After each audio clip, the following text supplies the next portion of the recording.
26ஆம் தேதி நவம்பர் தென்கடலோர மாவட்டங்கள் மற்றும் டெல்டா மாவட்டங்கள்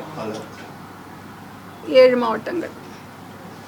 27ஆம் தேதி தூத்துக்குடி, ராமநாதபுரம், புதுக்கோட்டை, தஞ்சாவூர், திருவாரூர், நாகப்பட்டினம் இங்கு கனமழை. மற்ற மாவட்டங்களிலே இடியுடன் கூடிய மழை, லேசானது முதல் மிதமான மழை பெய்யும் வாய்ப்பு உண்டு இந்த 4 நாட்களுமே. அப்புறம் 28ஆம் தேதியை பொறுத்த வரைக்கும், அதாவது இன்றைய தேதியிலே வளிமண்டலத்திலே இருக்கின்ற சுழற்சிகளின் மாற்றங்களை கண்காணித்து அடுத்து வரும் நாட்களுக்கான மழை குறித்து இந்த எச்சரிக்கை தரப்படுகிறது. நாளை எப்படி அது மாறும், அந்த மாற்றங்களுக்கு ஏற்றாற் போல இந்த கனமழை எச்சரிக்கை குறியீடு செய்யும் மாவட்டங்கள் சிறிது மாறும் வாய்ப்பு உண்டு. ஸோ அதன் அடிப்படையில் 28ஆம் தேதிக்கு 3 மாவட்டங்கள் மற்றும் காரைக்காலுக்கு மிக கனமழை, அதாவது ஆரஞ்ச் அலர்ட் விடுக்கப்பட்டுள்ளது.